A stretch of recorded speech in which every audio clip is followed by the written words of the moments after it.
محترم سامعین کرام، السلام علیکم ورحمۃ اللہ وبرکاتہ۔ آج جو ہمارا گفتگو کا موضوع ہے وہ ہے علم کی فضیلت۔ تو آج ہم قرآن و حدیث کی روشنی میں علم کی فضیلت کے بارے میں بیان کریں گے۔ اور سب سے پہلے میں ایک بات کی وضاحت کر دوں کہ علم کی فضیلت میں تمام علوم شامل ہیں، اور ہمارا یہ عقیدہ ہے کہ تمام علوم کی جو اصل ہے وہ قرآن کریم ہے، قرآن مجید فرقان حمید ہے۔ قرآن حکیم میں سے سارے علم نکلے ہیں۔ کائنات کے تمام علوم جو ہیں وہ قرآن کریم کے اندر موجود ہیں، وہ سائنس ہو، طب ہو بیالوجی ہو، کوئی بھی کیمسٹری ہو، یہ تمام علوم جو ہیں، فلسفہ، ادب، تمام علوم کا جامع جو ہے وہ قرآن کریم ہے۔ تو ہم نے جو ہماری ظاہری تقسیم ہے کہ یہ دین کا علم ہے، یہ دنیا کا علم ہے، تو ہم جو قرآنی آیات علم کی فضیلت کے بارے میں ہیں ان کو صرف دین کے طلباء پر جو ہیں لگاتے ہیں۔ ان سے مراد دین کے طالب علم ہیں، دین کو سیکھنے والے ہیں۔ دوسرا جو علم ہے وہ دین کا علم نہیں ہے۔ تو یہ بات ذہن نشین کر لیں، کوئی بھی علم ہے، سارے کا سارا علم جو ہے وہ دین کا علم ہے۔ کوئی شخص سائنس پڑھتا ہے وہ بھی دین کا علم ہے۔ کوئی جو ہے کیمسٹری پڑھتا ہے وہ بھی دین کا علم ہے۔ کوئی ریاضی پڑھتا ہے وہ بھی دین کا علم ہے۔ بیالوجی پڑھتا ہے وہ بھی دین کا علم ہے۔ کوئی طب پڑھتا ہے وہ بھی دین کا علم ہے۔ کوئی منطق پڑھتا ہے، فلسفہ پڑھتا ہے۔ تو یہ تمام علوم جو ہیں یہ سارے دین کے علم ہیں کہ ان کی اصل جو ہے وہ قرآن کریم ہے۔ تو جب بھی کوئی قرآن پاک کی آیت علم کے بارے میں پڑھی جائے یا حدیث مبارکہ بیان کی جائے تو اس سے مراد ہر وہ طالب علم ہے جو علم کو سیکھتا ہے، علم کو پڑھتا ہے، وہ علم کوئی بھی علم ہو۔ تو یہ قرآن و حدیث جو ہے یہ تمام کائنات کے لیے ہے۔ کائنات کے تمام جو علوم ہیں ان کی جو اصل ہے وہ قرآن کریم فرقان حمید ہے۔ تو اسی کے بارے میں ہم آیات آپ کے سامنے پیش کریں گے اور حدیث مبارکہ پیش کریں گے۔ تو اس سے مراد ہر طالب علم، کوئی بھی علم سیکھنے والا ہے کہ وہ اس آیت اور اس حدیث مبارکہ کا مصداق ہے۔ تو اللہ رب العزت نے قرآن مجید فرقان حمید میں ارشاد فرمایا، کونوا ربانیین بما کنتم تعلمون الکتاب وبما کنتم تدرسون، پارہ نمبر 3 آیت رکوع نمبر 16 آیت نمبر 79، کہ اللہ والے ہو جاؤ اس سبب سے کہ تم کتاب سکھاتے ہو اور اس سے کہ تم درس کرتے ہو۔ تفاسیر میں ربانیین اللہ والوں سے مراد علماء، فقہا اور مدرسین ہیں جو علم سکھانے والے ہیں۔ اور دوسری آیت کریمہ، انما یخشی اللہ من عبادہ العلماء، پارہ نمبر 22 اور رکوع نمبر 16 آیت نمبر 28، کہ اللہ سے اس کے بندوں میں سے وہی ڈرتے ہیں جو علم والے ہیں۔ تو اس آیت کریمہ میں بھی علم کا ذکر کیا گیا کہ جو علم والا ہے وہی خدا سے ڈرتا ہے۔ جس کے دل میں علم ہے وہی اللہ تعالیٰ سے خوف کھائے گا۔ تو پتہ چلا خوف خدا جیسی عظیم دولت بھی علم کے ذریعے ہی حاصل ہوتی ہے۔ اور تیسری آیت میں اللہ رب العزت نے ارشاد فرمایا کہ یرفع اللہ الذین آمنوا منکم والذین اوتوا العلم درجات، پارہ نمبر 28 رکوع نمبر 2 آیت نمبر 11، کہ اللہ تمہارے ایمان والوں کے اور ان کے جن کو علم عطا کیا گیا درجے بلند فرمائے گا۔ تو اس آیت کریمہ میں بھی اللہ رب العزت نے فرمایا کہ جو علم والے ہیں اللہ تعالیٰ ان کے درجے بلند فرمائے گا۔ اور پھر ارشاد ہوتا ہے وَقُلْ رَبِّ زِدْنِي عِلْمًا، پارہ نمبر 16 رکوع نمبر 15 آیت نمبر 114، کہ محبوب صلی اللہ علیہ وسلم عرض کیجئے کہ اے میرے رب میرے علم کو زیادہ کر دے۔ اور مجالس الابرار میں ہے کہ علم کہ شرف، فضیلت اور اہمیت پر اللہ تعالیٰ کا اپنے محبوب صلی اللہ علیہ وسلم سے فرمان مبارک وَقُلْ رَبِّ زِدْنِی عِلْمًا دلالت کرتا ہے۔ تو ان آیات میں اللہ رب العزت نے علم والوں کا مقام جو ہے وہ بیان کیا ہے، علم کی فضیلت کو بیان کیا ہے، اور بھی کئی آیات قرآن کریم کے اندر موجود ہیں جس میں اللہ رب العزت نے علم کے بارے بیان فرمایا ہے۔ تو اب احادیث مبارکہ کی روشنی میں ہم علم کی فضیلت کو بیان کرتے ہیں۔ تو ابن ماجہ شریف جلد نمبر 1 صفحہ 20 پر یہ حدیث مبارکہ موجود ہے، مشکاہ شریف صفحہ 34 پر یہ حدیث مبارکہ موجود ہے، اور شعب الایمان جلد 2 صفحہ 252 پر، مجمع الزوائد جلد 1 صفحہ 120 پر، اور جامع الصغیر کے جلد 1 صفحہ 542 پر یہ حدیث مبارکہ موجود ہے کہ نبی کریم صلی اللہ علیہ وسلم نے ارشاد فرمایا، طلب العلم فریضۃ علی کل مسلم، کہ دین کا علم حاصل کرنا ہر مسلمان پر فرض ہے، بلکہ دوسرے فرائض کی ادائیگی کا انحصار بھی دین کے علم پر ہے۔ تو اس سے معلوم ہوا کہ علم حاصل کرنا یہ ہر مسلمان کے اوپر فرض ہے۔ اور دوسری حدیث مبارکہ میں نبی کریم صلی اللہ علیہ وسلم نے ارشاد فرمایا، افضل العبادت طلب العلم، کہ تمام عبادتوں سے افضل جو عبادت ہے وہ علم کا حاصل کرنا ہے، کیونکہ علم کے بغیر کوئی بھی عبادت، کوئی بھی کام جو ہے وہ مکمل نہیں ہو سکتا۔ تو اس حدیث مبارکہ سے بھی یہ بات واضح ہوتی ہے کہ علم سیکھنا جو ہے کتنا ضروری ہے۔ تو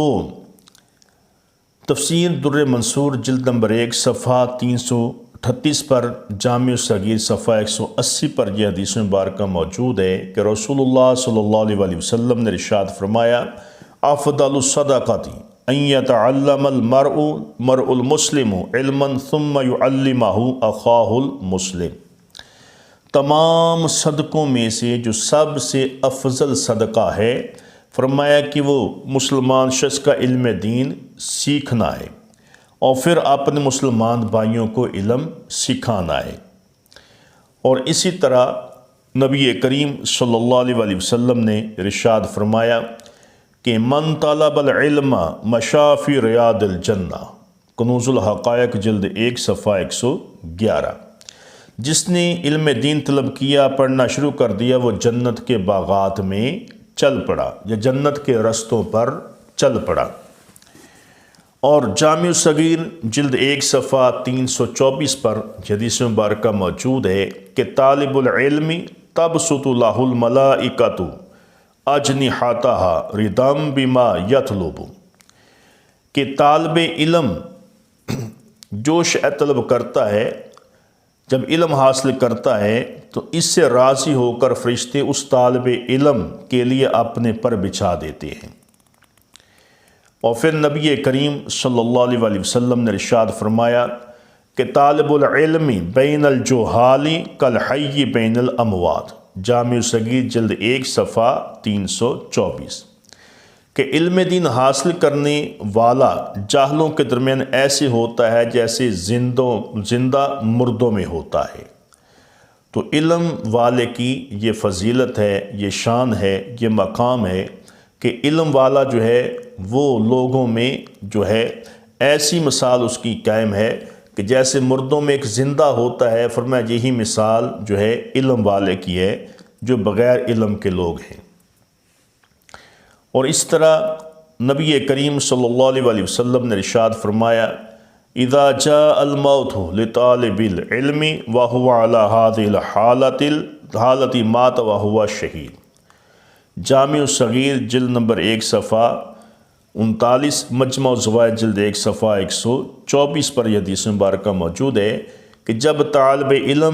علم کو حاصل کرتے ہوئے اسی حال میں فوت ہو جاتا ہے تو وہ شہید ہوتا ہے،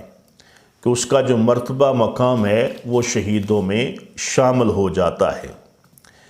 اور تفسیر روح البیان کے اندر علامہ اسماعیل حقی نے جلد نمبر 1 صفحہ 102 پر اس روایت کو نقل کیا ہے کہ جس شخص کا ارادہ ہو کہ ان لوگوں کو دیکھے جنہیں اللہ تعالیٰ نے دوزخ کی آگ سے آزاد کر دیا ہے، تو اسے چاہیے کہ وہ علم دین سیکھنے والوں کو دیکھ لے۔ اس ذات کی قسم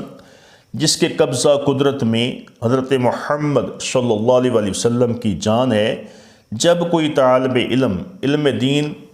عالم دین کے دروازے پر بار بار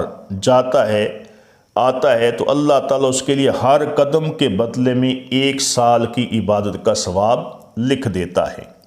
اور ہر قدم کے بدلے اس کے لیے جنت میں 1 سال کی ایک شہر بناتا ہے۔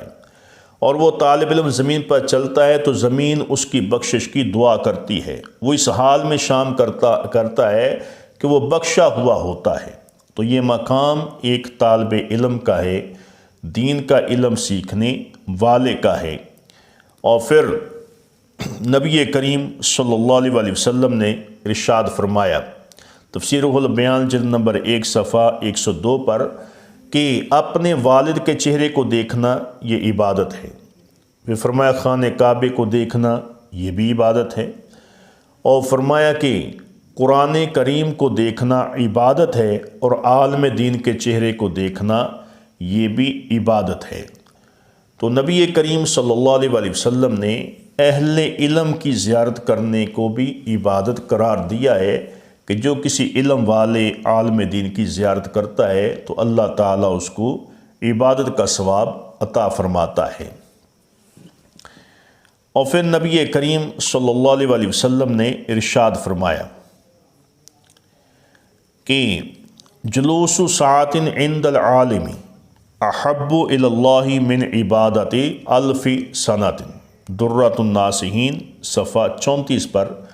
کہ عالم دین کے پاس ایک گھڑی بیٹھنا اللہ تعالیٰ کو 1000 سال کی عبادت سے زیادہ محبوب ہے۔ تو یہ فضیلت ہے علم والوں کی کہ جو شخص کسی علم والے کے پاس بیٹھتا ہے، عالم دین کے پاس بیٹھتا ہے، تو اللہ تعالیٰ اس کو 1000 کی سال سے بھی زیادہ ثواب عطا فرماتا ہے۔ اور پھر نبی کریم رؤوف الرحیم صلی اللہ علیہ وآلہ وسلم نے ارشاد فرمایا من وقر عالما فقد وقر ربہ، کنوز الحقائق جلد نمبر 2 صفحہ 121،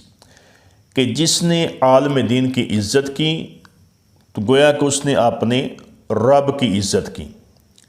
اور پھر دوسری روایت میں نبی کریم صلی اللہ علیہ وسلم نے ارشاد فرمایا کہ العالم سلطان اللہ فی الارض فمن وقع فیہ فقد ہلاک، کنز العمال جلد نمبر 10 صفحہ 134، کہ عالم دین زمین میں اللہ تعالیٰ کی حجت ہوتا ہے،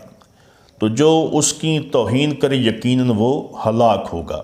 تو یہ اس حدیث مبارکہ میں بڑی سخت وعید آئی ہے کہ جو شخص کسی عالم دین کی توہین کرتا ہے، بے ادبی کرتا ہے،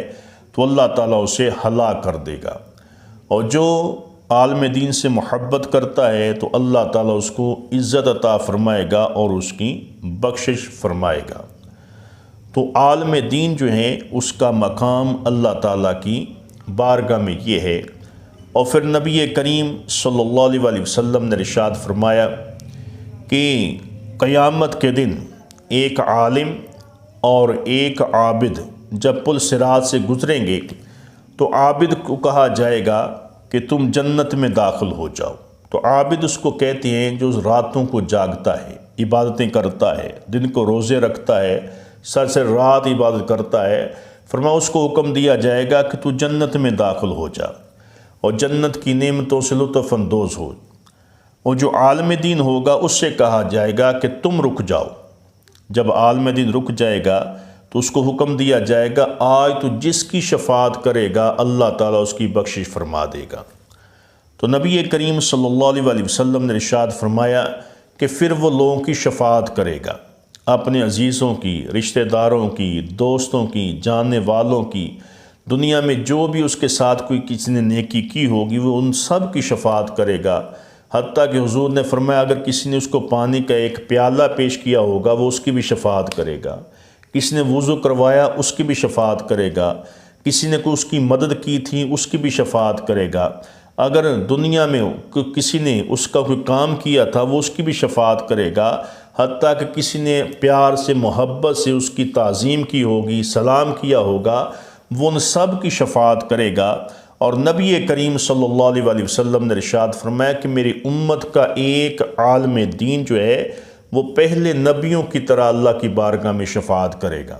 کہ انبیاء اکرام بھی ان پر رش کریں گے کہ دیکھو اللہ رب العزت نے نبی کریم صلی اللہ علیہ وآلہ وسلم کی امت کے علماء کو کتنی شان اور مقام عطا کیا ہے کہ یہ کتنے لوگوں کی بخشش اللہ کی بارگاہ سے کروا رہے ہیں۔ تو یہ مقام ایک عالم دین کا ہے، علم سیکھنے والے کا ہے، علم کو پڑھنے والے کا ہے، علم پر عمل کرنے والے کا ہے۔ تو اس وجہ سے اللہ رب العزت نے قرآن و حدیث کے اندر علم کے جو فضائل بیان کیے ہیں، جو شان بیان کی ہے، تو اللہ تعالی ہم سب کو علم سیکھنے کی توفیق عطا فرمائے اور اس علم پر عمل کرنے کی بھی توفیق عطا فرمائے۔